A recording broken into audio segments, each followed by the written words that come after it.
warahmatullahi wabarakatuh. Selamat Malam. siang dan salam sejahtera bagi kita semua. Senang sekali ketemu lagi bersama saya Cindy Lianti selaku host pada PMP seri 38 pada hari ini. Sudah hadir di tengah-tengah kita Direktur PT Bukit Asa Medika, Bapak Gustiawa Yudi. Selamat bergabung Pak, izin. Dan juga narasumber terbaik kita, Dr. Doli Mauliati Sitompul, SPOT AIVOKA, yang pada hari ini akan memberikan materi yang sangat menarik bagi kita semua, yaitu beda cara penanganan atau tata laksana cedera pada orang awam dan juga atlet dan tenaga medis lainnya. Tentunya teman-teman Sobat BMI, BM Dika, Bapak Ibu sekalian akan mendapatkan materi yang menarik dari narasumber kita pada hari ini dan juga akan mendapatkan yang sudah disiapkan. Tentunya untuk penanya yang terbaik ya, Dr. Doli. Izin Bapak Ibu, Dr. Doli sangat senang sekali kalau kita selalu interaktif pada materi yang akan disampaikan. Dan juga kami rasa ini sangat berguna bagi kita semua ya dok, bukan hanya tenaga medis, orang awam, dan lain-lainnya juga sebagainya. Langsung saja, sebelum kita mulai PMP seri 38 pada hari ini, izin Pak Gusti, mungkin ada yang ingin disampaikan terlebih dahulu. Pada Pak Gusti, disilakan. Ya, makasih Mbak Cindy. Kalau ditanya ada yang ingin disampaikan, dok, nggak ada gitu ya. Maka lanjutlah presentasi kita. Baik, tapi terima kasih. Saya split sebentar, terus karena mungkin internetnya bagi dua, akhirnya sebelah putus juga. Iya. Eh, Pertama, terima kasih. Assalamualaikum warahmatullahi wabarakatuh. Selamat siang, salam sejahtera kita semua. Waalaikumsalam warahmatullahi Yang wabarakatuh. saya hormati dan saya banggakan, Dr. Doli Sitompul. Selamat berjumpa kembali, dok. Meskipun kita hanya liwat-liwat aja ya. Saya pada tiap malam itu sebenarnya ada di depan pintu dokter terus. Hanya karena ingin melihat-lihat rumah sakit di malam hari begitu ya. Tapi sampai hari ini belum pernah melewati pintunya dokter. Berarti belum pernah berobat gitu kan. Meskipun ini ada keluhan juga sebenarnya, tapi ya itu tadi masih masih terasa enak lah begitu. Jadi eh, salam dan hormat kami kepada Dr. Doli sekali lagi. Kemudian yang saya hormati juga dan banggakan semua peserta dari webinar kita pada hari ini. Saya juga eh, terima kasih kawan-kawan di pemasaran menyelenggarakan ini. Pesertanya juga, dok, ada ini saya lihat dari Dinkes ada, dari rekan-rekan kita SBS ada. Saya belum cek apakah juga ada dari tempat lain, tapi ada beberapa dari unsur Wirasa Medika yang juga join di acara ini. Mungkin karena tajuknya ini yang sangat menarik. Jadi secara prinsip Dr. Doli dan teman-teman semua sekalian, MPMP ini merupakan ajang kita sebenarnya untuk bisa mendapatkan informasi praktis. Seperti di ruang Zoom sebelah tadi juga kami sampaikan bahwa mungkin ilmu-ilmu praktis itu tidak akan mudah kita dapat. Nah, beberapa sesi memang kita terjebak pada hal yang mungkin nggak kemakan sama kita. Tapi mudah-mudahan hari ini dengan Dr. Doli kita mendapatkan informasi yang mudah untuk kita cerna. Iya, Apalagi siap. kalau dikaitkan dengan judul ya. Judulnya adalah apa? Beda cara penanganan cedera Atlet, ya atlet. olahragawan dan non Iya, olahragawan. Nah, ini faktor ini yang paling paling kita sering temukan, Dok ya. iya Jadi benar Pak. kita ini ada olahragawan, memang olahragawan, ada yang olahraganya musiman. Nah, ada juga yang olahragawan seperti apa bahasa pergaulan itu panas-panas tai ayam. Lagi panas main, lagi nggak panas hilang semua. Sama di Bukit Asam Medika itu ada tren beli raket dan sepatu. Habis itu masuk semua di bawah lemari masing-masing. Tapi nggak apa-apa, saya berhasil masuk Bukit Asam Medika itu membawa teman-teman untuk berolahraga. Nah, kita dapat narasumber yang luar biasa kawan-kawan. Jadi kesempatan nih, apakah dengan pola yang kita jalankan selama ini itu tentu nanti ada efek. Nah, begitu ada efek, ya perlu juga tahu dok ya seperti apa mau menanganinya. Saya jujur saja kalau saya pribadi dari dulu memang olahragawan. Ada banyak olahraga yang saya ikuti dan sering mewakili perusahaan dalam kegiatan pertandingan olahraga. Nah, konteksnya memang ketika kita cedera selalu mengandalkan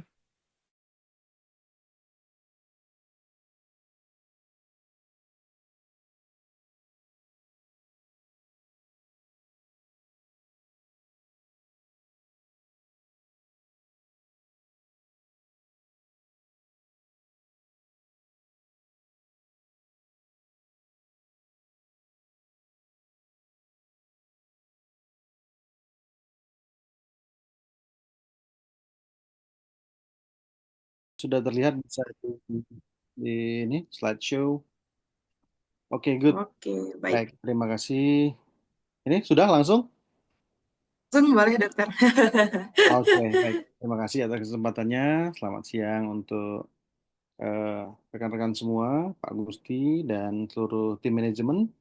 Saya ucapkan terima kasih atas kepercayaan untuk memberikan saya membawakan materi ini. Semoga dapat memberikan nilai praktis bagi rumah sakit dan sejawat juga untuk pasien-pasien yang dari Rumah Sakit Bukit Asam dan sekitarnya. Sama seperti yang saya sampaikan disampaikan tadi oleh Pak Gusti, bahwa memang kalau kita bicara tentang topik ini, ini adalah salah satu suatu topik praktis sebetulnya, yaitu sesuai dengan apa yang kita hadapi sendiri sehari-hari, juga untuk khususnya di Rumah Sakit Bukit Asam ya, bahwa di Rumah Sakit Bukit Asam itu kita menghadapi banyak sekali cedera-cedera olahraga. Ya, nah sekarang ya kenapa topik ini menjadi concern? Karena memang banyak sekali kegalauan atau permasalahan yang timbul akibat cedera olahraga ini. Yang pertama adalah takut berobat, kan seperti itu. Yang kedua, sudah terlanjur melakukan prosedur-prosedur di luar dari standar medis. Misal, ya sudah diurut dulu atau yang lain seperti itu ya. Nah, itu yang akan kita bahas. Apakah sebetulnya prosedur yang dilakukan seperti diurut seperti itu jadi satu masalah? Nah, itu yang akan kita bahas. Karena seringkali pasien ini merasa kalau misalnya, dok, mohon maaf saya udah urut dulu, jadi saya tidak apa namanya tidak berani ngadap ke dokter karena takut kena marah atau ini sudah menyalahi ya sebetulnya ya juga. Nah, oleh karena itu kita akan evaluasi. Nah, sebetulnya untuk pasien secara keseluruhan pun, terutama ya kalau kita bicara tentang cedera olahraga itu sendiri, eh, banyak sekali variasi-variasi kelompok masyarakat yang mengalaminya. Tapi untuk membuatnya lebih praktis, maka kita bagi menjadi dua kelompok, yaitu atlet versus non-atlet. Kenapa beda tata laksananya pada cederanya? Mari kita bahas. Berikutnya, slide. Oke, slide next. Oke, nah ini untuk di awal saya perlu menjelaskan bahwa topik-topik ini sebenarnya bisa dibaca di beberapa jurnal yang saya sadur ya, disclaimer di awal. Jadi ini bukan dari ini pengalamannya Dokter Doli doang, bukan ya. Jadi bukan karena untuk satu informasi ilmiah seperti ini tentunya didasarkan dari latar belakang ilmiah juga. Ini ada beberapa jurnal yang dipakai bagaimana membandingkan fungsi terkait dengan atlet dan non atlet dalam berbagai perspektif ya. Jadi dari body mass index-nya, body composition, dan kondisi fisiologis dari tubuh pasien itu sendiri ya. Slide. Ya, setelah kita tahu tadi, nah sekarang kita bicara tentang topik yaitu bicara tentang atlet. Kita samakan persepsi dulu. Jadi dari banyak literatur yang menjelaskan tentang atlet itu siapa sih? Dari beberapa literatur menyampaikan seseorang yang terlatih untuk berkompetisi. Ya, ini underline tadi seperti Pak Gustis tadi sampaikan, "Dok, saya ini ikut kompetisi juga. Apakah saya termasuk atlet?" Nah, kalau dari kriteria ini, sebetulnya Pak Gusti malah masuk ke dalam kriteria atlet. Tentunya selama periode beliau masih ikut kompetisi dalam olahraga, ya. Karena olahraga yang sifatnya kompetisi dan non kompetisi sebetulnya itu berbeda terutama dalam metabolisme dan fisiologi tubuhnya. Oleh karena itu, seseorang yang memang disiapkan untuk berolahraga dan berkompetisi, barulah kita sampaikan sebagai seseorang yang disebut sebagai seorang atlet. Ya. Nah, juga ada beberapa kriteria, beberapa literatur menyampaikan yaitu seseorang yang memiliki bakat alami untuk aktivitas fisik dan dari Kamus Britania, seorang pesaing dalam cabang olahraga atletik. Oke, slide. Nah, poinnya yang mau kita sampaikan tadi. Jadi dari luar dari kriteria itu tadi, kita tidak perlu mendeskripsikan lebih lanjut. Jadi kalau tadi adalah seseorang yang berkompetisi dalam satu dunia olahraga, ya secara kontinu dan konsisten, maka kita sebut sebagai atlet. Maka di luar dari itu, kita dapat menyampaikan sebagai grouping kelompok orang yang disebut sebagai non-atlet. Oke. Nah, sekarang apa sebetulnya beda treatmentnya kalau kita bisa melihat atau perbedaan itu tadi? Pertama dari kriteria, ya, bahwa seorang atlet adalah seseorang yang memang hadir di event untuk berkompetisi. Jadi bukan hanya untuk fun atau hanya untuk dirinya sendiri. Sementara yang non atlet itu adalah orang yang menikmati olahraga bukan untuk berkompetisi. Ya, jadi have fun tadi seperti disampaikan Pak Agusti juga. Kalau lagi musimnya, wah ini semua jadi atlet dadakan nih dok. Atlet musiman, oke? Nah sekarang kalau kita bicara tentang fisiologi, ya fisiologi ini yang menentukan perbedaan fisiologi antara atlet dan non-atlet, terutama terkait dengan konsistensi aktivitas fisik dari seorang atlet itu sendiri. Seorang atlet yang terbiasa berkompetisi itu akan melakukan maintaining atau continue dari kegiatan-kegiatan olahraga itu sendiri secara konsisten, ya. Dibandingkan dengan non atlet di mana periodisasinya itu ada periodisasi istirahat lama, barulah dimulai lagi kembali ke olahraganya atau return to sport aktivitasnya lagi. Nah, hal ini berpengaruh terhadap fisiologi tubuh si atlet itu sendiri. Ya, jadi dari sebetulnya kalau kita ngelihat, dok, ini bodinya atau badannya kok kayak badan atlet ya? Apakah dengan body composition sama apabila kita nilai ternyata fatnya di angka 15% atau di bawah 10%, muscle-nya itu lebih dari 60-70%, dan lainnya itu tampil sebagai satu kondisi yang memang seperti atlet atau seperti orang yang memang ikut dalam kompetisi. Ternyata itu sendiri itu tidak menjadi acuan. Kenapa? Karena seseorang yang menjaga tubuhnya dengan baik memang akan menampilkan satu kondisi di mana tubuhnya menyerupai dengan atlet yang menjaga badannya untuk berkompetisi. Oleh karena itu, untuk kriteria fisiologi itu tidak bisa satu-satunya menjadi acuan untuk membedakan antara atlet dan non-atlet, ya. Tapi standarnya untuk seorang atlet adalah seorang yang menjaga fisiologi tubuhnya secara kontinu untuk mempertahankan dan siap dalam mempersiapkan pertandingan. Dan ini berefek pada nutrisi itu sendiri. Kenapa seorang atlet yang memang menjaga ritme hariannya, ritme aktivitasnya untuk bisa terus beraktivitas sebagai seorang atlet, maka perbedaan nutrisinya ini adalah sesuatu yang unik. Mengapa?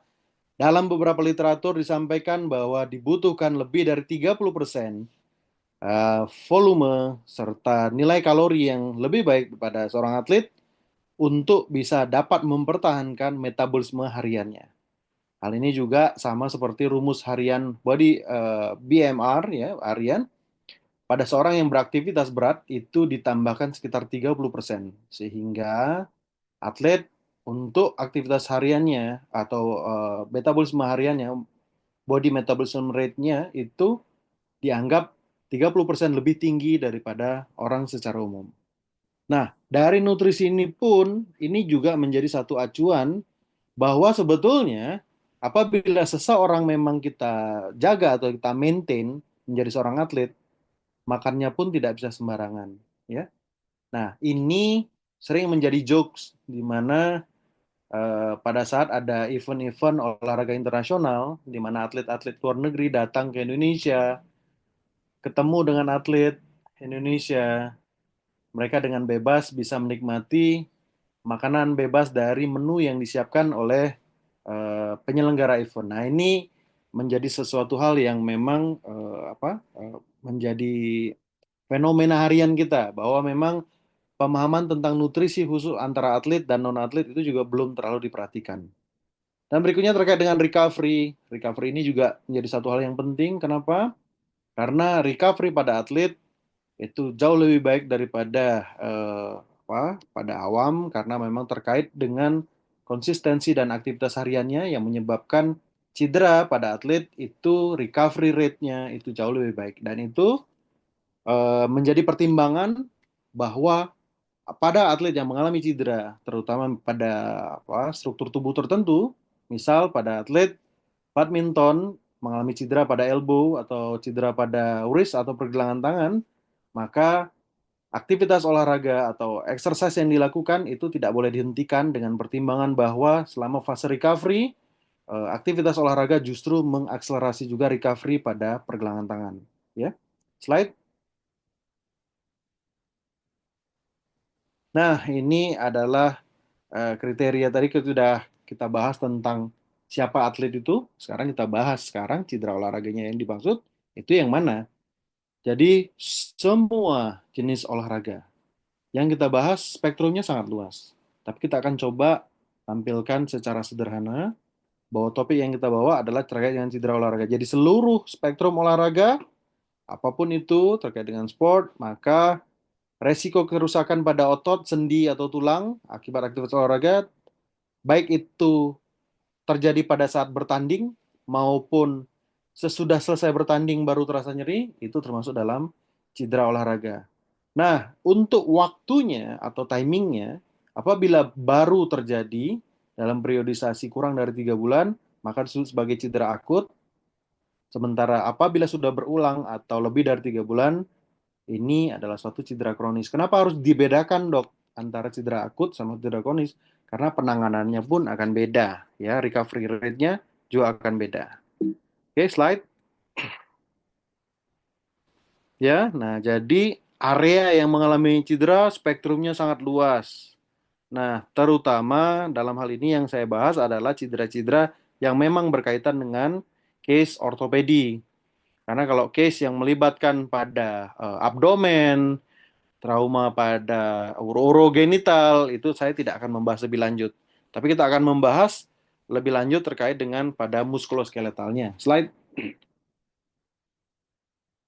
Nah, ini dia.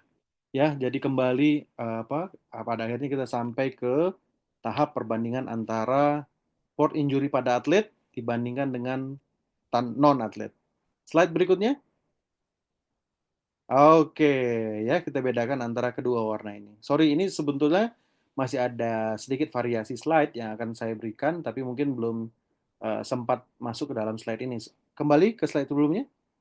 Oke, di slide kuning ini adalah penanganan atau alur tata laksana cedera olahraga pada sport injury pada atlet, ya.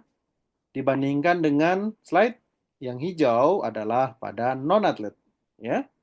Baik, pada atlet kita lihat bahwa penanganan pertama kali cedera pada atlet itu dilakukan pada onsite, ya. Ini yang salah satu yang membedakan, yaitu pada atlet-atlet yang memang di set up atau disetting untuk bertanding, ya, secara resmi, maka mereka sejak awal mengalami cedera itu sudah dilakukan identifikasi atau evaluasi pada lokasi pertandingan itu sendiri, ya.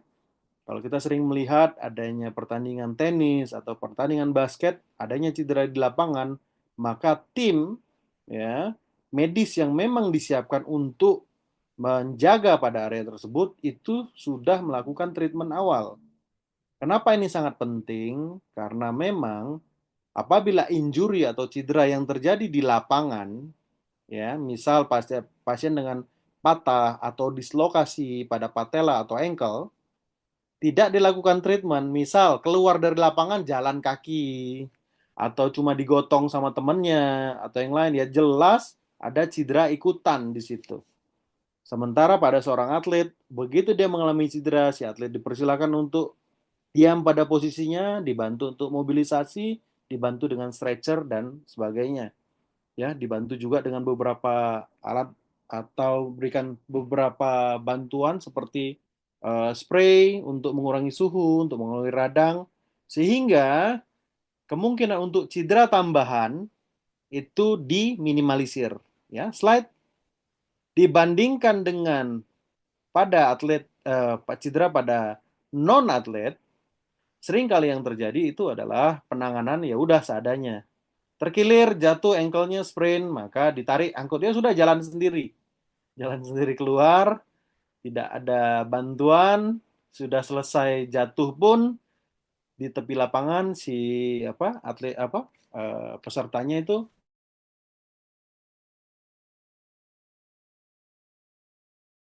radang itu terus berlangsung dan menyebabkan secondary injury pada pasien, ya. Baik, kembali ke slide berikutnya. Nah, ini juga dilanjutkan dengan evaluasi medis detail. Kenapa menjadi poin yang perlu diperhatikan bahwa pada seorang atlet ini memiliki value atau memiliki nilai yang penting bagi timnya, penting bagi pelatihnya, dan penting bagi sekelompok atau masyarakat yang memang diwakilinya. Misal, seorang atlet dari Indonesia mengalami cedera pada waktu mengikuti pertandingan internasional. Maka seorang atlet ini itu membawa nama baik, sehingga value inilah yang harus dijaga. Oleh karena itu, saking berharganya, maka dilakukanlah evaluasi medis secara detail. Jadi, sementara kalau misalnya masyarakat ya, terkilir atau main badminton depan rumah terkilir, nanti dululah kita nggak perlu dilakukan pemeriksaan medis. Kenapa? Karena menilai, oh, saya bukan seorang atlet, ya.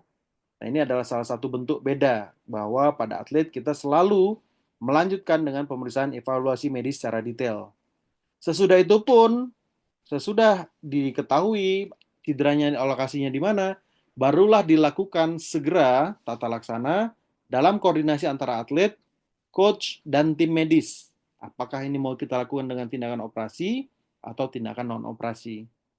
Dan dilanjutkan dengan planning tata laksana medisnya, ya, dan evaluasi terhadap soft tissue dan bone healing itu sendiri. Nah, ini salah satu yang sangat membedakan antara tata laksana untuk atlet dan awam, yaitu merencanakan adanya return to sport. Pada seorang atlet yang memang ditunggu untuk segera berprestasi kembali, maka upaya yang akan dilakukan adalah untuk mengembalikan si atlet kembali ke lapangan itu sendiri atau return to sport.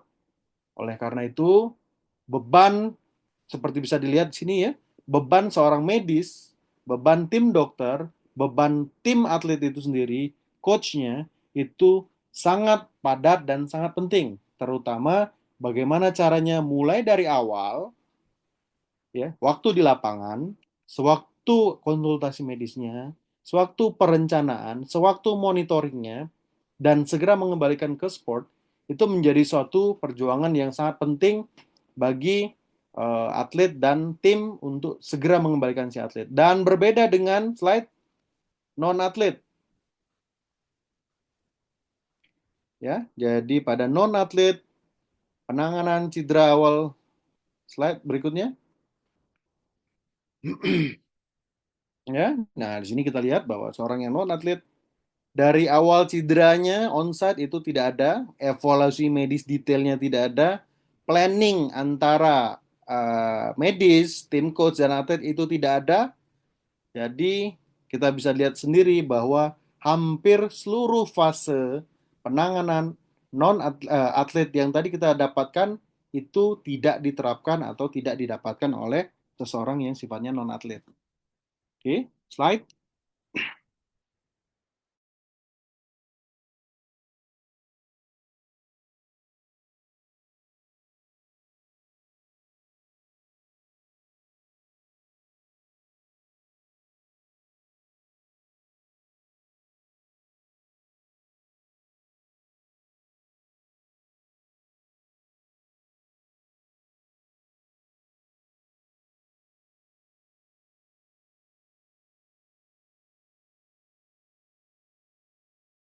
Yang penting itu bisa kita terapkan. Slide.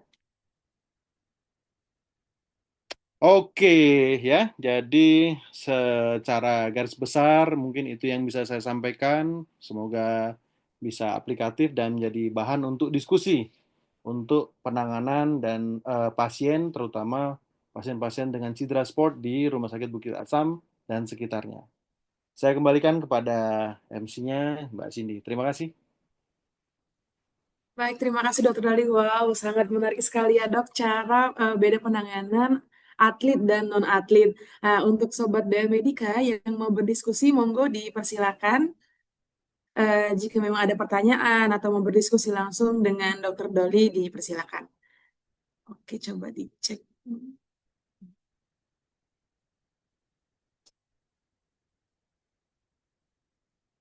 Itu ada temennya yang mau masuk itu ke chatroomnya. Oh oke, sudah ada tuh.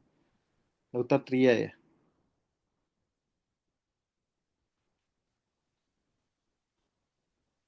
Oke, dari Dokter Tria, izin dok, saya bukan atlet, namun sering olahraga senam aerobik dan atau angkat beban. Saya ada keluhan kesemutan di jari kelingking kaki atau di belakang lutut kiri. Dok, Ya, keluhan tersebut hanya pada saat olahraga.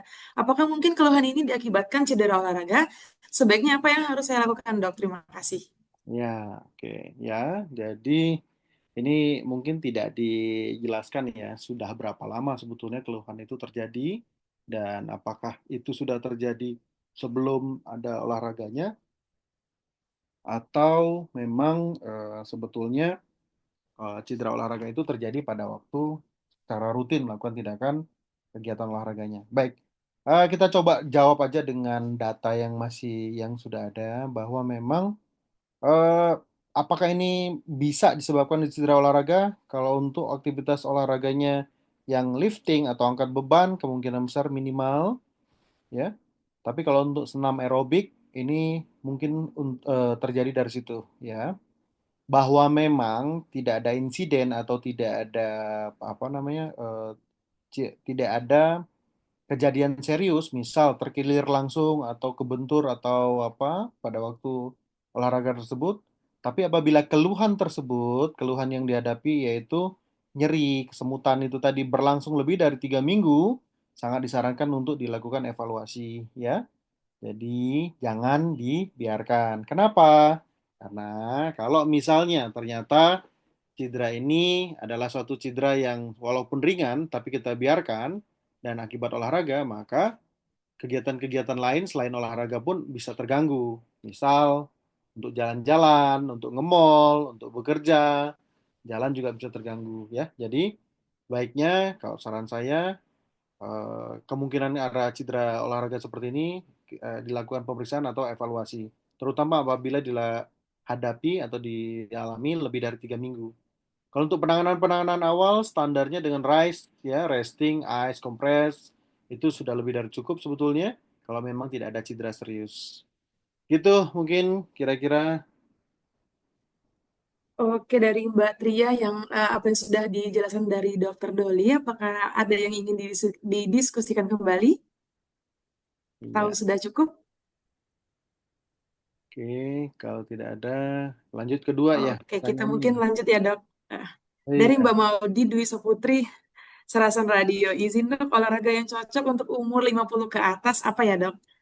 iya, oke. Baik, kalau untuk umur 50 ke atas sebetulnya kalau untuk sebetulnya kita tidak bicara umur 50 ke atas saja ya. Jadi di atas 40 tahun di mana tadi sudah disampaikan dari literatur juga bahwa terkait sama fungsi kardionya yang sudah mulai menurun ya lebih dari 20%. Oleh karena itu, untuk kegiatan kardio itu tetap harus di-maintain, tetap harus dijaga. Kegiatan kardio yang dimaksud seperti untuk berjalan, sepeda, ya, dan aktivitas-aktivitas atletik yang low impact itu sangat penting untuk pasien-pasien dengan usia di atas 40 tahun, ya, termasuk usia 50 tahun ini. Ya, itu yang penting adalah untuk memaintainnya. Jadi bukan cuma sekedar bagusnya dengan olahraga apa. Dan yang kedua terkait dengan strengthening, terutama pada lower extremity, terus selain itu juga pada lower back, ya. Jadi kenapa olahraga-olahraga yang menekankan pada poin tersebut itu sangat direkomendasikan pada kelompok usia 40 sampai 50 tahun ke atas ini karena memang gangguan fungsinya itu sudah mulai terjadi di area tersebut.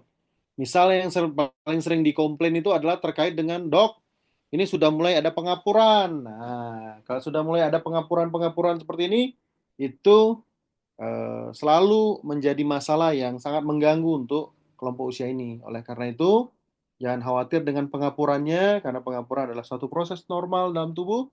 Yang difokuskan adalah lebih kepada bagaimana untuk strengthening pada lower extremity. Misalnya, ya jalan itu sendiri, renang, dan juga untuk bersepeda. Tidak rekomendasikan untuk aktivitas yang melompat sebetulnya, karena resiko untuk cedera dan kardionya lebih tinggi. Mungkin gitu kira-kira untuk terkait dengan usia 50 tahun. Berikutnya, Oke, berikutnya dari Mbak Rizky Pratiwi dari SBS. Izin dok mau tanya, sebelumnya saya suka olahraga seperti tenis dan badminton. Alhamdulillah nggak ada cedera apapun. Tapi kali ini saya lagi sering latihan lari. Dan kemarin di sekitar tulang kering saya sakit dok sama bagian dengkul bagian dalam. Itu gimana ya dok untuk mengatasinya? Apakah ada gerakan khusus atau perlu yang dikompres atau seperti apa dok? oke, ya. Jadi ini kita bicara lagi tentang seseorang yang baru memulai lagi dengan olahraga atletik, khususnya lari, maraton, ya. Jadi untuk apa nih yang sekarang sedang populer? Nah, ini yang menjadi perhatian kita adalah bahwa memang eh, pada seseorang yang baru memulai aktivitas olahraga atau cabang olahraga tertentu, ada namanya fase adaptasi. Nah, yang dirasakan tadi, ya, itu adalah keluhan yang sebetulnya adalah tahap adaptasi dari si pasien terhadap jenis olahraga yang dipilih. Kondisi itu disebut sebagai tibial runner's disease atau penyakit keluhan apa yang sering terjadi pada seorang pelari atau tibial runner disease, ya. Nah, kalau saran saya pada kondisi kayak gini tidak ada yang perlu dikhawatirkan, yang perlu difokuskan adalah silahkan lanjutkan dengan olahraganya, pertahankan fase untuk recovery-nya, jadi jangan dipaksain terus tiap hari untuk larinya. Memang ada fase recovery antara exercise day sama resting day, lanjut lagi exercise satu. Yang kedua untuk lari, sama seperti nge-gym, sama seperti aktivitas olahraga yang lain, kita selalu memulai dengan aktivitas yang ringan, pace yang ringan dulu, beban yang ringan, ya, inklinasi yang ringan. Jangan langsung ikut-ikutan, baru mulai lari langsung dihajar dengan 5K, ngejar 10K, ya. Tidak ada yang perlu dikejar di situ, ya. Karena memang setiap fase untuk jenis cabur itu juga punya fase-fase adaptasinya, ya. Jadi kalau saya sampaikan bahwa tidak perlu khawatir pada dengkul dan area tersebut bisa dilakukan dengan resting ice compression atau dilakukan dengan diistirahatkan dulu dan memberikan kompresi dengan es atau suhu dingin untuk membantu mengurangi peningkatan suhu atau tanda peradangan di situ, ya. Silakan dilanjutkan olahraganya, cukup dibantu dengan resting apabila memang terganggu atau ada keluhan, dan jangan lupa dibantu juga dengan kompres. Kalau misalnya keluhan ini bertahan lebih dari 3 minggu, rekomendasinya untuk dilakukan evaluasi, ya bisa dikonsulkan, ya. Tapi nggak wajib kok, kalau sudah ada tahu sudah dikompres dengan baik, ya sudah itu bisa lanjut aja, gitu. Oke, lanjut Sin.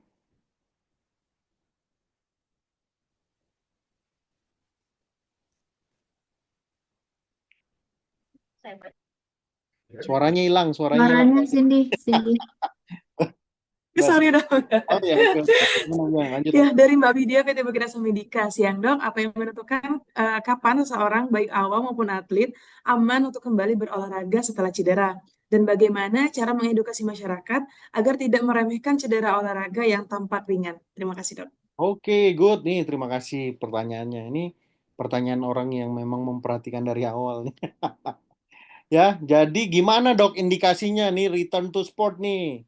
Return to sport untuk seorang atlet itu didapatkan memang melalui screening ketat ya, ya. Jadi misal kita ambil contoh ya, seorang yang atlet basket dengan cedera pada ACL. Bagaimana caranya bahwa si pasien ini bisa kita rekomendasikan untuk return to sport? Seorang yang mengalami cedera ACL, kalau dia adalah seorang atlet dan harus bertanding, maka butuh waktu akan sangat lama, mulai dari pemberian fisioterapi awal untuk isometrik, ya, untuk latihan isometrik dan untuk strengthening pada lower extremity-nya. Nah, apabila bisa dimulai atau dievaluasi melalui kemampuan untuk berlari dengan pace ringan hingga sprint, ya, itu sudah bisa sudah bisa didapatkan dengan baik, ya. Jadi pasien itu dites secara bertahap atau exercise bertahap, dilanjutkan dengan strengthen dari lower extremity-nya. Jadi ada beberapa tes penyaringan yang memang dilakukan pada masing-masing klub, masing-masing coach untuk menyaring apakah si atlet sudah bisa return to sport atau belum. Jadi seperti itu, serumit itu. Ya, jadi return to sport itu bukan hanya diputuskan oleh si dokternya saja, bukan. Bukan hanya oleh si atletnya saja, bukan. Ya, bukan hanya untuk coachnya saja, bukan. Kenapa? Harus benar-benar koordinasi antara ketiganya. Pada beberapa kasus di Morenin misalnya, ada juga di Palembang, saya itu sangat senang apabila memang menghandle atlet, saya selalu minta pendampingan dari coach atau perwakilan dari klubnya. Bahwa kita evaluasi, kita berikan planning kapan return to sport, sudah itu evaluasi apakah dalam 1 sampai 2 minggu uji coba itu mengalami kendala atau tidak. Ya, jadi seperti kita membaca di koran atau di media massa, apabila kita dengar, wah seorang atlet sudah kembali turun ke lapangan, itu tidak segampang itu rumit sekali. Ya, pembicaraannya itu sangat ketat antara tim dokter, atlet, satu lagi sama ofisialnya. Oke, nah berbeda dengan masyarakat awam. Kalau masyarakat awam eh, ya bukan atlet, ya jadi memang hobi olahraga, tapi tidak untuk berkompetisi. Salah satu kriteria return to sportnya adalah terkait dengan level of pain-nya atau keluhan nyerinya. Satu, terus yang kedua terkait dengan functional score. Ada beberapa functional score terkait dengan masing-masing cedera, itu juga berbeda. Tapi ini bisa dilakukan evaluasi oleh si dokternya juga. Ini cukup koordinasi antara dokter dan pasien. Dan itu pun harus sama-sama jujur ya. Jangan sampai pasiennya bilang nggak sakit dok, engkel saya udah oke. Tapi begitu suruh lari atau pasiennya berusaha untuk lari supaya bisa diperbolehkan untuk kembali olahraga, itu akan mengalami cedera lagi, ya. Jadi kapan atau ini kapan harus dilakukan evaluasinya? Ya tentunya harus benar-benar ya, disiapkan. Kalau cuma sekedar olahraga-olahraga ringan, it's okay, tidak di stop pun nggak apa-apa. Misal, saya juga terima mungkin sekitar minggu lalu pasien yang hobi dengan badminton itu cedera pada lututnya sebelah kanan, ya, usianya udah di atas 50 tahun. Nah, dok, saya tidak bukan seorang atlet. Sekarang return to sportnya gimana? Return to sport untuk cabang olahraga yang sama mungkin akan butuh waktu sekitar 4 sampai 6 minggu. Tapi kalau untuk dialihkan ke olahraga yang lain, yaitu olahraga-olahraga yang memang tidak menggunakan ekstremitasnya, itu disarankan untuk segera dilakukan, ya.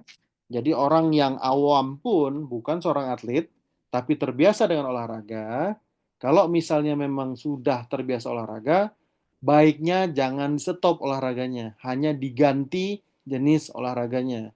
Nah, ini temuan yang paling penting nih, ya. Salah satu yang paling sering ketemu. Kasihan. Pasiennya datang, berobat, disampaikan bahwa yang bersangkutan itu sakit pada lututnya, ya. Jadi tidak bisa olahraga. Siapa bilang nggak bisa olahraga? Dengan renang dia masih bisa.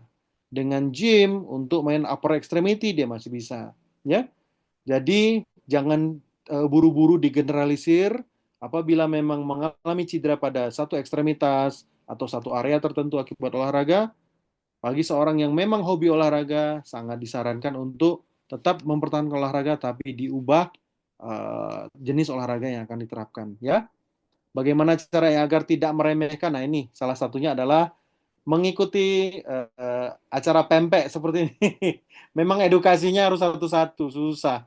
Karena kalau misalnya kita tidak lagi, nggak bisa. Saya sampai sekarang 7 tahun bertugas di Tanjung Morenin ini, mengedukasi itu tersebut. Tapi ya udahlah, satu-satu nggak apa-apa. Oke, itu. Terima kasih. Berikutnya, Baik, oke, next dari Kak Mario Kurniawan.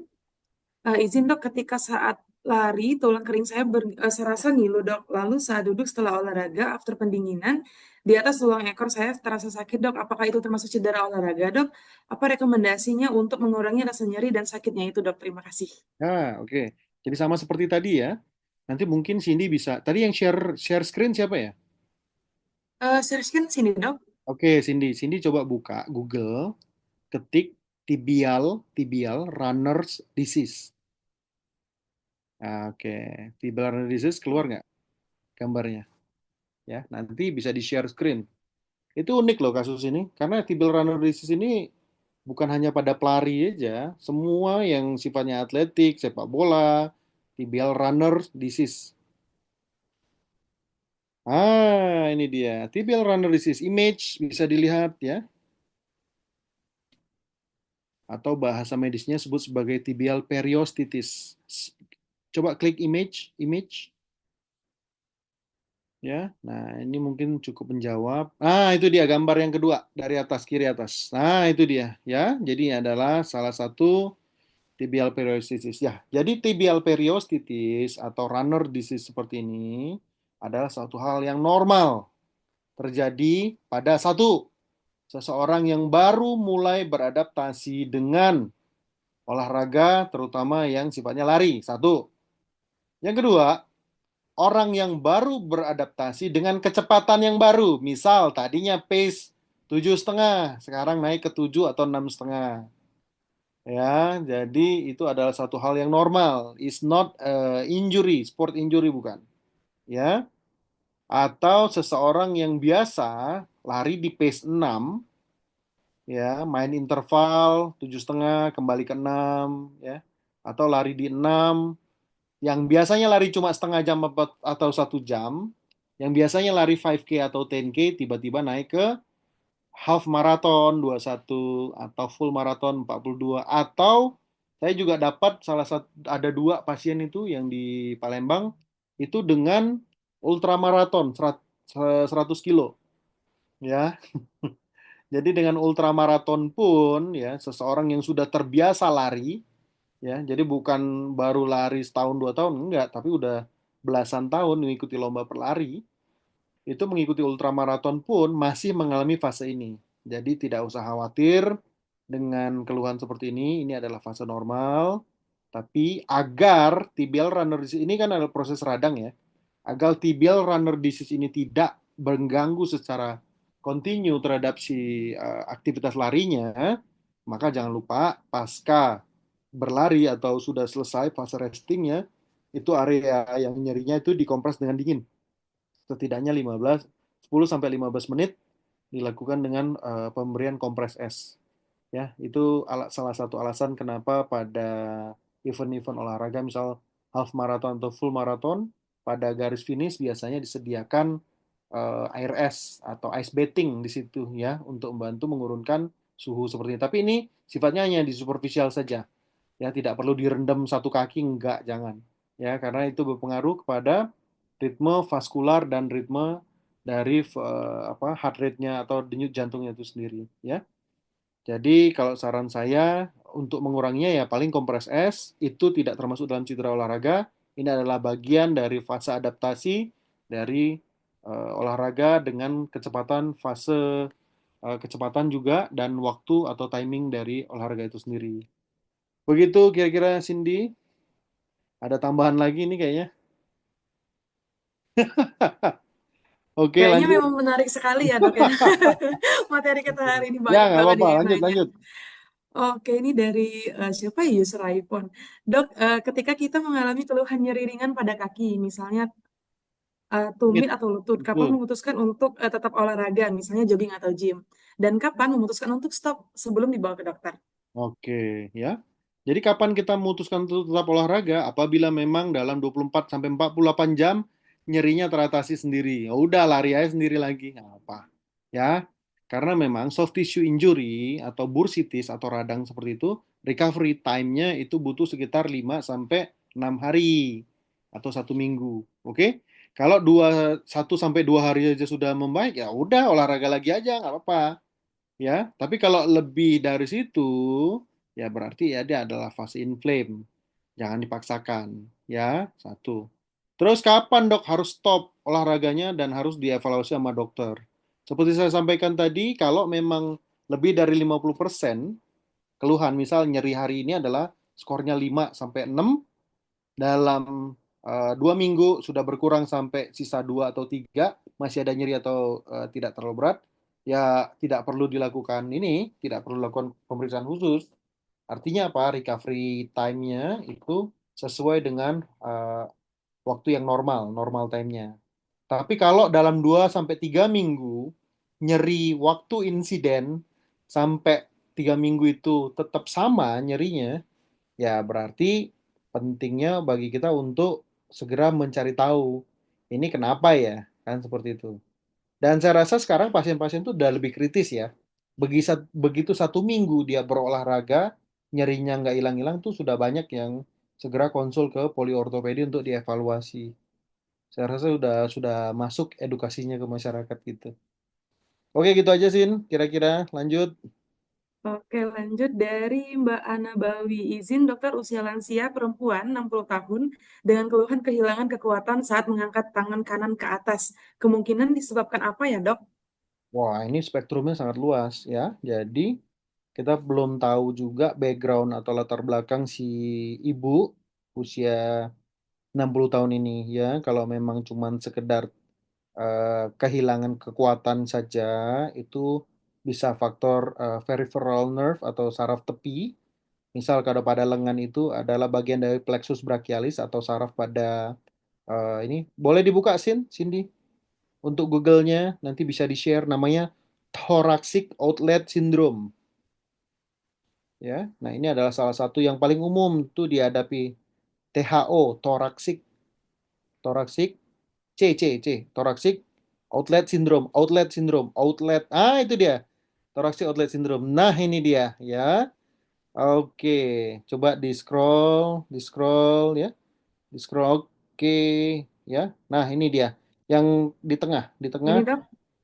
Ya, Ini itu boleh, nggak apa-apa ya. Nah, bisa ya? bisa. Oke, coba diklik Oke, yang ini. lain aja, yang ada gambar lengannya ya. Turun lagi, turun. Itu dia. Klik itu bisa.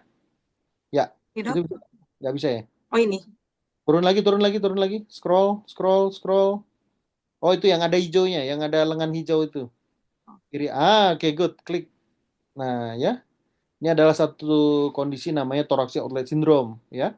Jadi satu kondisi di mana lengan si pasien itu tiba-tiba kayak nggak ngalir aliran darahnya. Padahal tidak ada benturan, tidak ada patah atau yang lain. Nah, ini disebut sebagai satu problem pada brachial plexus. Nah, kondisi ini tidak berbahaya, tapi memang nyebelin karena apa Mau namanya, kenapa dokter? Hah? Mau kenapa adanya dokter? kompresi dari bahu atau shoulder si pasien itu sendiri, ya. Tidak perlu khawatir, tapi baiknya segera dievaluasi, diperiksakan karena memang ini bisa bertahan atau awet agak lama, bisa sampai 3 bulanan juga bisa pada kondisi ini. Itu Zin, lanjut Mbak Cindy. Oke, Dok. Oke, Oke, lanjut dari ya. eh, Oh gitu. Kak Anton, izin bertanya, Dok. Sebelumnya lutut saya cedera, kemudian sudah dilakukan pengobatan dengan cara diinjeksi dan penyedotan cairan. Setelah 1 minggu lebih, lutut saya terasa bermasalah lagi, Dok, seperti terasa goyang. Kira-kira apa yang harus saya lakukan ya, Dok? Dan apakah perlu dibawa ke fisioterapi? Terima kasih. Ini yang saya ucapkan terima kasih untuk untuk apa, pesertanya yang menanyakan pertanyaan ini, ya.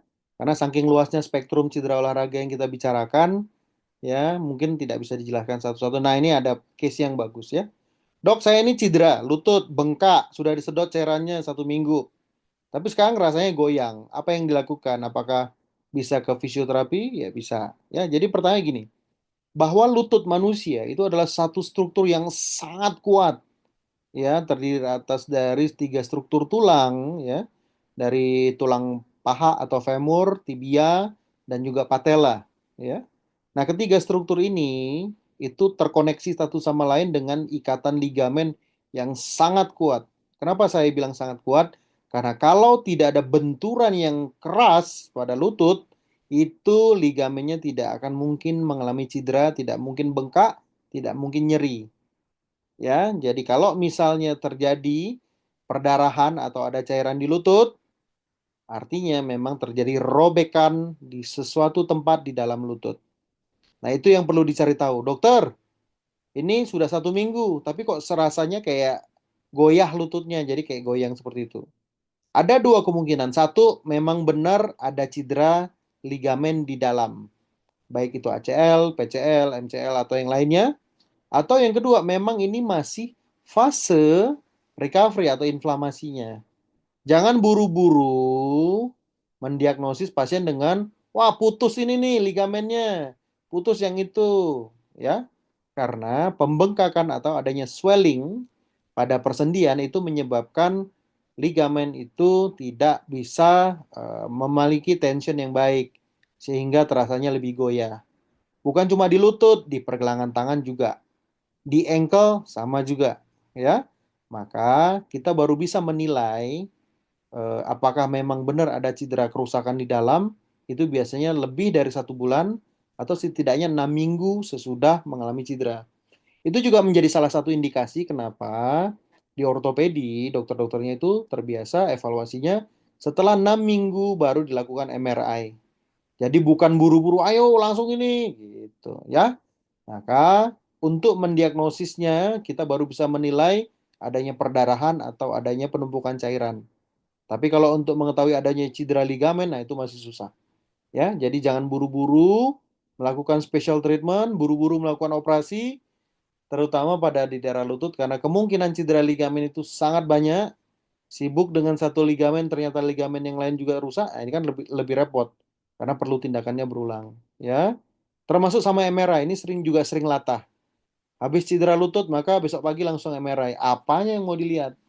Ya, MRI adalah pemeriksaan magnetic resonance image ya yang membedakan dari soft tissue dan hard tissue. Salah satunya dari komposisi adanya cairan atau tidak pada tubuh manusia. Jadi kalau buru-buru dilakukan MRI yang terlihat adalah penumpukan cairan di mana-mana. Sehingga area-area tertentu yang sebetulnya tidak rusak kemungkinan besar akan terlihat seperti rusak. Akibatnya apa? Ya sudah muncul diagnosisnya aneh-aneh. Yang seperti itu. Oh ini ACL-nya putus. Oh ini meniskusnya robek. Oh ini. Nah ini yang akan sangat mengganggu ya. Karena si pasien sudah terdoktrin dan merasa sangat ketakutan dengan cedera yang dialami tersebut. Ya, jadi ini menjadi perhatian juga. Dok, kalau fisioterapi gimana? Fisioterapi silakan, tidak ada masalah. Tapi perlu diketahui bahwa tujuan kita untuk melakukan fisioterapi adalah terkait dengan nyerinya, satu, yang kedua untuk menjaga fungsinya. Jangan lupa bahwa apabila memang masih mengalami keluhan, misalnya sensasi giving way atau seperti lututnya mau lepas, atau terasa nyeri seperti itu lebih dari 6 minggu, maka barulah kita tetap perlu melakukan evaluasi lebih lanjut. Terutama untuk profesi-profesi yang banyak berjalan. Nah, itu juga salah satu hal yang penting, bahwa kalau misalnya memang masih terasa nyeri, jangan dibiarkan, karena memang harus dicari tahu problem seriusnya apa. Kira-kira begitu, Mbak Cindy, silakan. Oke, lanjut ya dok. Dari Kak Jerry Saputra, dok maaf mau bertanya, kalau atlet boxing dislokasi pada bahu, contoh seperti kemarin seperti Jeffrey Nicole yang bertanding pada saat di ring mengalami dislokasi pada bahu setelah 5 menit. Bisa dibenerin dislokasinya dok, apakah diperbolehkan untuk lanjut bertanding atau tidak? Ya, jadi pada pasien dengan dislokasi bahu itu kan suatu struktur juga yang sangat kuat ya. Kalau memang sudah mengalami dislokasi baru 1 kali, maka kemungkinan sudah terjadi robekan di daerah bahu tersebut, ya. Kalau misalnya dok, selama ini sebenarnya udah sering copot sih dok bahunya, tapi gimana ya dok? Kalau ditarik aja balik lagi seperti itu. Jadi kayak mainan aja, copot terpasang lagi, copot terpasang, copot terpasang, ya. Jadi kalau misalnya cederanya baru sekali, biasanya sangat tidak direkomendasikan. Kenapa? Tidak akan mungkin sanggup karena nyerinya luar biasa. Satu. Berbeda dengan kasus yang sudah recurrent atau sudah kasus berulang, copot sendinya itu malah bisa jadi kayak dijadiin mainan dia. Copot pasang, copot pasang seperti itu. Artinya memang itu bukan lagi satu cedera yang baru, ya. Kalau penilaian saya sebagai seorang dokter, kedua-duanya tidak direkomendasikan. Ini jangan suruh bertanding lah. Kenapa? Cederanya kalaupun dia ringan, tetap akan nambah parah. Baiknya dilakukan perbaikan dulu, benar-benar, karena kalau sudah mengalami cedera copot pada sendinya atau dislokasi, dibiarin atau suruh main lagi, kemungkinan untuk cedera lebih lanjut atau lebih parah itu sangat tinggi. Memang apalagi dok cederanya selain dislokasi shoulder? Oh, di depan dari persendian bahu itu ada namanya black plexus brachialis. Tolong di search di Google lagi. Ini mumpung bisa sekalian. Nah, share screen untuk plexus brachialis. Nah, itu bisa dilihat dia pas berada di depan dari sendi bahu itu sendiri. Nah, bayangin ya kalau plexus plexus brachialis, plexus plex X. Oke. Ya, itu aja boleh, boleh. Plexus brachialis. Klik. Oke, itu ada pembenarannya. Nah, itu bisa lihat. Lihat image-nya. Good. Ya, ini adalah plexus. Oh, tuh lihat tuh. Pas depan dari si sendi bahu itu sendiri. Bayangin itu kalau sudah sempat robek atau ketarik seperti itu, ya sampai saat ini belum ada operasinya yang bisa 100% memulihkan cedera seperti itu. Ya, kemungkinan akan cacat permanen. Kekuatan ototnya akan jauh turun. Ya, jadi terkait sama cedera bahu tadi, dislokasi, saran saya nggak usah dilanjutin lah. Tidak se-worth it itu juga pertandingannya kalau mau dilanjutin. Kalau sudah lumpuh, wah, udahlah, kacau semua, ya. Oke, lanjut Mbak Cindy. Oke, kita lanjut ya dok. Oke. Dari Kak Agustin Valentino, dok, maaf dok, izin bertanya, bagaimana saya tahu ketika terjadi cedera saya serius? Ya, jadi cederanya serius itu yang bagaimana sebetulnya? Jadi sebetulnya relatif ya. Kalau indikasi medisnya yang namanya cedera serius atau limb threatening itu adalah cedera yang melibatkan pada pembuluh darah dan menyebabkan gangguan pada saraf tepi. Satu lagi disertai dengan adanya patah ya dan adanya kerusakan pada soft tissue, sesuatu yang open. Jadi luka terbuka itu adalah suatu cedera yang serius. Kenapa? Walaupun cuma lukanya sedikit, setitik aja, tapi kalau sudah terjadi infeksi maka resikonya akan kerusakannya jauh lebih rusak lagi. Itu satu. Yang kedua, terkait dengan apa namanya? Timelinenya, dok, ini tidak ada luka terbuka, dok, tidak ada yang bergeser atau tidak ada yang lain. Tapi setelah lebih dari 3 minggu, ini kok nyerinya masih, ya. Yang kedua, ini sangat mengganggu dengan aktivitas. Salah satunya adalah aktivitas resting atau beristirahat pun, ini nyerinya luar biasa, dok, sangat mengganggu. Itu menjadi salah satu indikator, ya, bahwa memang ada cedera yang serius atau cedera yang progresif pada si pasien, ya. Karena perlu diketahui juga bahwa nyeri atau sensasi nyeri yang mengganggu dan tidak bisa membuat kita nggak bisa tidur, artinya fast levelnya adalah 5, itu sangat sangat mengganggu dan memang perlu segera dievaluasi. Karena potensinya untuk disebut sebagai cedera serius itu sangat tinggi, ya. Jadi mungkin itu gambaran garis besarnya, ya, untuk mengevaluasi apakah itu cedera serius atau bukan. Terima kasih. Lanjut, Mbak Cindy. Baik, terima kasih Dokter Doli. Sepertinya habis ya dok, udah Cindy Working. Kayaknya ada 10 pertanyaan dokter dari diskusi yang telah kita lakukan dengan beda cara penanganan olahraga, cedera olahraga bagi awam dan atlet. Oke, teman-teman Sobat BM Medika dan insan rekanan PT Bukit Asam Medika, apakah ada masih ada yang akan kita diskusikan dengan Dokter Doli atau gimana? Itu Ya, langsung aja izin Mbak kayaknya ada Cindy. yang raising hand. Wah, iya, Mbak oke, Cindy, boleh, kedengar? silakan. Ya, izin Mbak Cindy. Selamat sore, Dok. Ya, selamat sore. Ya, dengan Meli, Dok. Izin Ya, bertanya Mbak. sedikit, Dok. Ya, Ya, saya mempunyai anak atlet basket yang pernah mengalami tercabutnya ligamen di ankle.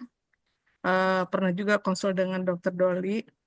Pertama, pertanyaan saya, apakah bisa berulang lagi nyeri atau sakit di area ankle tersebut? oke. Karena saat ini kan masih terus eh, Aktif ya, latihan, masih. ya aktif, Ya, ya, ikut kompetisi terus. ya. Terus kemudian kedua ini kan karena masih anak-anak Ya, yang pertumbuhan ya, ya. ya. Kemudian kalau seorang anak itu memang seorang atlet jika cedera atau terjadi eh, patah atau cedera yang lain, kalau karena dia masih masa pertumbuhan, penanganan atau penyembuhannya itu eh, bisa beda nggak dengan yang sudah Dewasa. nggak pertumbuhan gitu, Dok? Nah, Ya, oke. gitu, izin. Terima kasih, Dok. Terima kasih. Ya, ya, jadi kita bicara tentang nih sekarang banyak atlet-atlet anak ya. Jadi pada usia pertumbuhan ya. Nah, ini satu pertanyaan yang bagus dan memang topik diskusi yang sangat bagus. Kenapa saya bilang gitu? Karena banyak sekali atlet-atlet muda, atlet-atlet anak ini yang sebetulnya berprestasinya luar biasa. Tapi begitu penanganannya salah, mengalami cedera, sudah game over. Si pasiennya akhirnya tidak bisa perform lagi. Misal dari taekwondo atau dari basket, waktu kecil jago banget mainnya. Tapi karena cederanya tidak ditangani dengan baik, ya malas konsul, akibatnya ya udah sembuh sih sembuh, tapi tidak untuk return to sport. Tapi dia sembuh hanya untuk beraktivitas hari-hari. Ya, sayang banget. Padahal itu orangnya apa? Si atlet ini sangat potensial untuk memiliki prestasi, ya. Oleh karena itu, kalau ditanya apakah memang itu bisa mengalami cedera lagi, saya bilang bisa. Tentunya bisa karena rekurensi pada sport injury itu angkanya sangat tinggi. Tapi apa yang membedakan seorang atlet yang diajari atau dijelaskan bahwa dia mengalami cedera misal pada ankle atau pada Achilles, dia akan tahu, oh saya rentan di situ. Maka untuk olahraga-olahraga apabila seperti basket, gerakan pivot, atau yang lain, dia akan lebih hati-hati. Satu. Yang kedua, untuk saving ball, untuk aktivitas mungkin dia lari sprint, menyelamatkan bola, dia akan lebih hati-hati atau malah tidak mau dia melakukan itu. Karena pada intinya bahwa dia sudah tahu bahwa saya rentan dengan cedera dengan mekanisme yang sama. Oke, jadi penting untuk diskusi atau dijelaskan kepada si atlet, Dek, ini dengan cedera di sini ya, kemungkinan penyebabnya karena pivot atau gerakan memutar dengan cepat seperti itu. Jadi kalau ada bola-bola yang mau diselamatkan seperti itu, ya sudahlah, dibiarkan aja karena memang kalau memang mau dipaksakan kemungkinan untuk terjadi cedera berulang itu sangat tinggi ya. Nah, terus yang pertanyaan kedua terkait, Dok, untuk recovery-nya gimana? Oh, anak itu bagus sekali. Ya, saking bagusnya cedera yang dibiarkan dalam 2 sampai 3 minggu sembuh ya, tapi pasiennya jadinya kaku. Kok bisa? Ya karena memang untuk soft tissue injury misal cedera pada ligamen, kalau kita biarkan maka dia sembuh, tapi sembuhnya itu akan sembuh dengan jaringan yang tidak lentur atau kita sebut sebagai suatu kondisi fibrosis. Nah, kalau kondisi fibrosis ini yang terjadi, walaupun si anaknya udah bisa jalan lagi, bisa lari lagi, tapi begitu dia ikut olahraga atau perlombaan, itu pasti akan cedera lagi.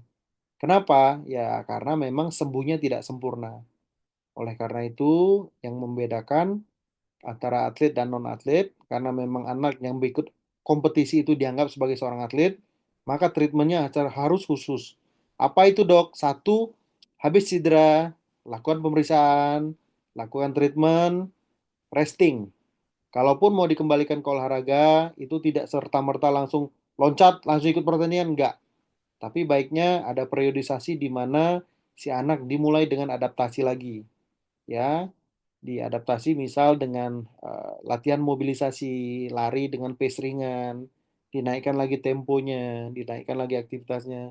Nah, baru bisa kalau memang speednya sudah oke, tidak ada keluhan, baru return to sport. Ya, nah yang jadi masalah kita ini adalah return to sport itu lebih dengan pertimbangan bahwa ini si anak ini dibutuhkan di teman-temannya. Nah, ini yang agak susah karena kalau teman-temannya butuh, si anak belum sembuh, dia cedera, udah bisa lebih parah lagi kan lebih repot lagi, ya. Jadi memang ini adalah salah satu pertimbangan yang krusial ya. Jadi bahwa dari ofisial, dari orang tua, dari si atlet sendiri, apabila memang butuh istirahat, baiknya ada beberapa pertandingan yang harus di skip untuk mempersiapkan pertandingan yang lain yang lebih bagus lagi gitu. Salah satu alasannya adalah supaya penyembuhan atau pemulihannya tuh jauh lebih bagus dan tidak sempat mengalami fibrosis. Sehingga prestasi si atlet itu tidak hanya untuk 6 bulan sampai 1 tahun ke depan, tapi untuk longer period ya, sampai untuk waktu yang lebih jauh lagi karena penyembuhannya itu sempurna. Gitu kira-kira Bu Meli. Ya, terima kasih, Dok. Terima kasih. Iya, mantep lah. Jadi kita siapin terutama untuk anak-anak ini memang komunikasi antara orang tua, atlet sama coachnya ya. Jadi nggak usah buru-buru kalau memang tidak tidak sanggup atau memang masih rawan ya suruh istirahat dulu lah. Tapi ya boleh ini.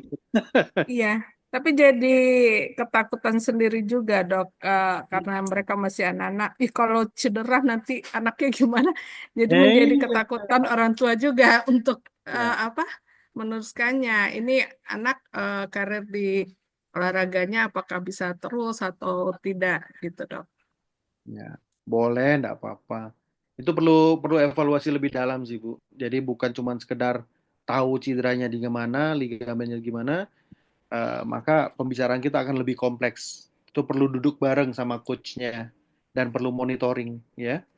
Ya, sepelik itulah kira-kira bagaimana kita mentreatment atlet atau calon atlet masa depan.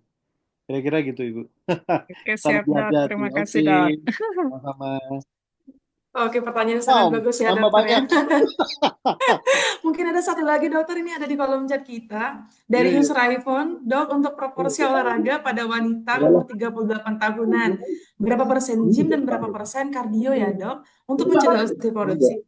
Dan gym di sini dimaksudnya angkat beban. Gitu. Iya, jadi untuk usia 38 tahunan, berapa persen gym, berapa persen kardio. Jadi sebetulnya lebih ke arah motivasinya. Ini arahnya mau kemana? Kalau memang mau ke arahnya adalah untuk shapingnya, untuk apa muscle formnya, maka memang kardio itu satu porsi yang tidak terlalu banyak ya. Tapi kalau memang untuk ke arah fat burning, untuk fat burning ini komposisi si kardionya sama untuk gym, untuk muscle-nya, muscle exercise-nya itu bisa 50-50, bisa diatur pada jumlah yang dekat gitu ya. Jadi pada intinya kembali lagi ini targetnya apa? Apakah memang hanya untuk menjaga kesehatan aja atau untuk body form? Karena kalau untuk bentuk tubuh ya, untuk shapingnya, maka jelas kardionya jauh lebih minimal gitu. Itu kira-kira, Mbak. Ada lagi? Oke, untuk sahabat BMI Dika, apakah masih ada yang ingin didiskusikan? Itu ada yang raise hand tuh. Oke, satu raise hand, Pak Ya, ya, Obrain ya. silahkan. Silakan Oke. Pak. Halo, apakah suara saya dapat terdengar? Ya, Halo Pak, terdengar. aman Pak, Silakan, Pak jelas. Oi, Horas Lai, Shalom. Horas. Ya, memang ini sangat penting bagi saya, sampai saya harus menyisihkan waktu untuk ini. Yang pertama, saya dulu atlet angkat berat. Mungkin dokter sudah tahu, karena saya pasien rutin dan pasien lama. Tapi itu waktu umur di bawah 40 tahun. Di bawah 40 tahun. Sesudah 40 tahun ke atas ini, saya suka lututnya itu suka nyeri. Suka nyeri dan seperti dokter tahu saya yang menopang kakinya kan cuma satu. Persoalan saya ada dua. Yang pertama, kalau kaki saya nyeri, biasanya dokter kasih lameson atau cetriaxone, sorry, apa yang ini? Koksiron untuk penghilang rasa nyeri. Yang kedua, di kaki kanan itu suka gatal. Gatal sekali, padahal kakinya kan sudah nggak ada. Kakinya kan sudah diamputasi. Tapi gatalnya minta ampun. Nah, ini yang membuat saya sangat tidak nyaman. Pada kesempatan ini saya pikir kesempatan yang sangat baik untuk bertanya, tolong dijawab mengapa di usia 40 tahun ke atas dia rentan sekali dengan di bagian lutut itu untuk menahan tubuh saja pun susah dan nyerinya berkepanjangan. Saya sudah merasakan sudah bertahun-tahun untuk terakhir ini ya di atas 40 tahun. Yang kedua, kenapa rasa gatal itu luar biasa dan sangat mengganggu. Hanya itu aja dokter. Terima kasih. Ya, terima kasih, Pak. Ya, ini adalah beliau adalah pasien saya di Poli dan dengan latar belakang sebagai seorang atlet dan saat ini dengan satu tungkai yang harus diamputasi ya atas pertimbangan medis, sehingga pada usia 40 beliau mobilisasi dengan satu tungkai sebetulnya. Satu dengan alat bantu atau kaki palsu atau ortosis ya. Nah, penjelasan saya terkait dengan kondisi ini adalah sebetulnya tidak hanya terjadi pada usia 40 sebetulnya, karena memang apabila mobilisasi itu kan tidak hanya dilakukan pada waktu pertandingan saja. Ya, jadi untuk aktivitas sehari-hari, pekerjaan hari-hari, semua juga menggunakan tungkai atau kaki. Nah, disinilah salah satunya apabila memang sudah pernah mengalami cedera pada lutut, maka secara kontinu beban di tubuh yang akan dibebankan pada satu lutut itu akan lebih mudah cedera atau lebih mudah nyeri lagi. Ya, sejauh mana problemnya pada lutut itu, penyebabnya apa? Ini sebetulnya perlu dievaluasi lebih lanjut. Itu kenapa sampai sekarang kita masih terus berjuang untuk pasien ini. Apakah memang hanya sekedar di lutut saja, atau juga masalah di tulang belakang, atau masalah di pinggul, atau di persendian, atau di otot, atau yang lainnya, ya. Jadi dengan adanya kondisi di mana beban tubuh hanya ditopang oleh satu kaki, itu sangat rentan menyebabkan si pasien mengalami nyeri pada lututnya. Satu. Yang kedua, terkait dengan pertanyaan pada tungkai sebelah kiri, pada satu tungkai yang memang sudah diamputasi, tapi masih terasa gatal luar biasa, itu disebut sebagai satu kondisi phantom limb. Ya, satu kondisi phantom limb ini adalah satu kondisi di mana seseorang yang pernah memiliki satu tungkai atau satu ekstremitas dan dilakukan amputasi, maka masih merasa sensasi itu. Nah, pada kondisi ini masih perlu tata laksana lebih lanjut. Kalau misalnya dalam 3 sampai 6 bulan pertama pasca dilakukan amputasi. Tapi kalau sudah lebih dari 3 sampai 6 bulan dilakukan amputasi, hal ini bisa dikaitkan dengan satu kondisi psikosomatik atau terkait dengan dampak apa psikologis, karena memang dia menetap ya, dan itu sulit untuk dilakukan treatment pada area yang memang khusus seperti itu. Nah, pada kondisi seperti ini biasanya kita akan lebih fokuskan ke bantu relaksasi untuk menetralisir pada keluhan phantom limb seperti itu ya, terutama chronic phantom limb di mana keluhan nyerinya itu lebih dari 6 bulan.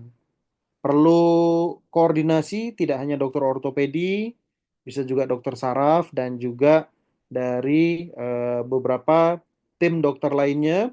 Tujuannya adalah agar keluhan phantom limb ini bisa teratasi dengan baik ya. Jadi memang perlu supporting dalam satu tim, tidak cukup dari satu tim saja.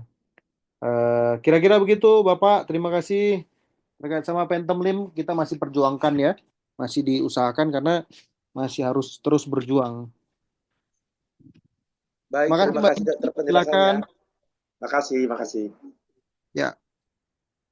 Oke, baik Sobat Biomedika, sepertinya dokter izin tidak ada lagi yang bertanya atau yang ingin berdiskusi ya dok? Oke, terima Kayaknya kasih. udah sangat paham semua apa yang udah dijelaskan, semoga karena sangat-sangat menarik sekali tema kita pada hari ini ya dok. Jadi partisipan-partisipan juga sangat antusias sekali. Oh baik, ini ada satu lagi dokter ternyata Ya, ya, baru silakan. masuk. Ya, izin ya dok. Mungkin untuk pertanyaan terakhir dari Pak Satria. Dokter izin bertanya, jika hasil temuan dari MRI seperti di bawah ini, tanpa hyperintensity pada ACL, tanpa diskontinuitas fiber ACL, tanpa knee fluid collection, tanpa empty notch sign, apakah masih bisa untuk bermain sepak bola atau futsal? Jika bisa, apakah ada bentuk latihan yang dianjurkan agar kuat? Ya, ya. Jadi pada beliau kayaknya ada cedera pada lutut ya. Nah, pada cedera pada lutut seperti ini, kalau didapatkan dengan gambaran MRI seperti itu, maka kita bisa diagnosis pasien ini dengan cedera atau adanya putus pada ACL ya. Tapi ini kan tidak dideskripsikan lebih jelas apakah diskontinuitas fiber ACL-nya adalah keduanya atau hanya satu. Satu. Yang kedua, adanya hiperintensitas pada ACL menunjukkan bahwa ini cederanya sudah lama sebetulnya. Apakah memang pada waktu dilakukan pemeriksaan itu ada keluhan atau sebetulnya memang sudah lama. Adanya knee fluid collection ini juga menjadi indikator bahwa peradangan tuh masih aktif di lutut kiri. Sudah berapa lama, Pak? Masih monitor. Sudah berapa lama ini cederanya? Jadi kalau misalnya kasusnya baru sekitar 1 sampai 2 bulan, MRI seperti ini itu benar-benar harus ditanggapi secara kritis. Kenapa? Karena cedera yang baru 1 sampai 2 bulan itu dari MRI-nya itu sangat mungkin untuk terjadi miss dalam diagnosis. Nah ini kalau kena ACL-nya di 2020 dok. Oke, kalau misalnya ada di 2020 sudah 5 tahun, maka kemungkinan besar ini adalah cedera berulang atau cedera kronis. Nah, jadi memang ada cedera pada ACL seperti itu. Nah, ini yang membedakan antara seorang atlet atau non atlet. Kalau seorang atlet rekomendasi operasi Pak, ganti repair ya, dilakukan rekonstruksi. Tapi kalau Bapak misalnya main sepak bolanya mungkin sebulan sekali atau sebulan 2 kali, ya sebetulnya tidak wajib ya. Jadi untuk aktivitas lari itu sendiri memang tidak hanya ditopang oleh ACL-nya saja, tapi juga disupport dengan ligamen-ligamen lain juga untuk grup otot yang ada di paha dan di betis. Di pahanya ada quadricep dan ada hamstring, ya, di betisnya ada gastrocnemius, ya, dan ada tibialis anterior, posterior. Nah, jadi banyak sekali ototnya. Jadi gimana dok? Apa yang mau dilakukan untuk strengtheningnya pada lower extremity gini? Sebetulnya strengtheningnya banyak ya. Program-program untuk lower extremity strengthening itu sangat banyak. Banyak kasus juga di mana seseorang yang sudah rupture pada ACL-nya itu jalan normal, ya bisa lari tapi mungkin tidak secepat dari orang yang masih dengan ACL. Tapi setidaknya kalau memang mainnya adalah futsal, lapangan pendek, ya setidaknya jalan sebentar, tangkap di main bolanya dan nendang itu masih bisa, tidak ada masalah. Tapi mungkin kemungkinan kalau Bapak tanya apakah bisa main, oh tentunya bisa. Apakah masih bisa perform? Nah, ini yang mungkin agak susah. Karena kalau misalnya mau tampil atau berolahraga secara maksimal di olahraga tersebut mungkin akan sulit karena adanya body contact antara satu peserta olahraga dengan peserta olahraga yang lain. Ini agak-agak susah gitu ya. Jadi kalau Bapak mau tanya untuk exercise strengtheningnya banyak Pak, bisa dengan sepeda, dengan pemberian beban, ya. Jadi program untuk gymnya juga ada, terutama dengan squat, leg compression, leg press, seperti itu ya. Jadi banyak sekali yang bisa dilakukan Pak. Jadi tidak usah khawatir kalau memang Bapak membutuhkan lifestyle sebagai seorang atlet yang kompetisi, maka saran saya operasi. Tapi kalau enggak, ya bisa dilakukan strengthening saja. Seperti itu Pak, kira-kira. Kalau dulu atlet dok, sekarang terkendala ACL sudah gantung sepatu. Iya. Kalau Bapak mau jadi atlet lagi, ya operasi Pak. Tapi kalau tidak, atau lebih fokus ke pekerjaan, ya saya rasa strengthening aja cukup. Cabur yang lain saya rasa banyak. Kalau masih mau main futsal boleh, tapi mungkin tidak akan maksimal Pak. Gitu kira-kira Pak. Terima kasih. Baik, terima kasih pertanyaannya luar biasa ya dok.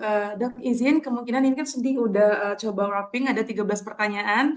Mohon izin dokter untuk memilih 3 pertanyaan terbaik karena ini pasti teman-teman dan sobat BM ini kan ini sangat menunggu sekali nih siapa nih udah pertanyaan terbaik dan dapat door prize dari kita. Oke, Iya. boleh dipilih-pilih ya dok. 3 pertanyaan terbaik. Itu tadi yang pertama tuh satu yang ini ya, PT Bukit Asa Medika 1440 tuh yang menanyakan bagaimana awam atau atlet yang cedera olahraga agar tidak meremehkan cedera olahraga yang Ya, tampak ringan seperti itu. baik. Mbak Widya ya dok ya. Iya. Oh, itu ya. Ya. Oke, 2 lagi dokter. Oke, sudah itu izin bertanya dok terkait Gue dengan dong. penyediaan cairan. Iya. Ini yang ini nih, satu Pak Anton ya, ya. Ya, Oke, ini salah boleh dok. satu bentuk pertanyaannya, ya. Oke. Ini Pak Satria juga detail nih data-datanya. Nih diskusinya oke. Iya. Saya rasa kalau dari saya sih itu ya untuk cedera-cederanya. Terima kasih. Oke, baik. Terima kasih Dokter Doli. Ya, untuk Sobat BM Medika yang sudah disebutkan namanya tadi, seperti Mbak Widya, Pak Anton, dan Pak Satria, selamat mendapatkan door prize terbaik dan menarik dari PT Bukit Asa Medika. Bisa menghubungi nomor Humas atau ke DM Instagram Rumah Sakit Bukit Asa Medika.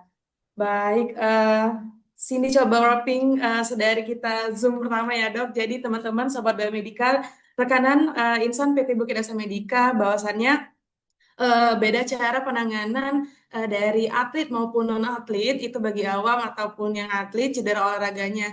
Jadi penanganan cedera olahraga pada atlet teman-teman membutuhkan penanganan khusus ya dok ya.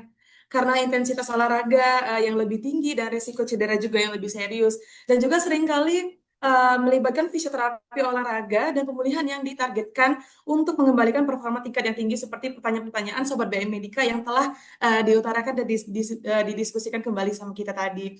Dan juga sementara itu orang awam maupun yang non atlet itu dapat mengendalikan atau mengandalkan pertolongan pertama untuk cederanya kemungkinan seperti yang dijelaskan dengan Dokter Dori tadi yaitu RICE ya dok. Mungkin Sobat Biomedika, RICE itu adalah Rest, Ice Compression dan Elevation dan untuk cedera ringan hingga sedang.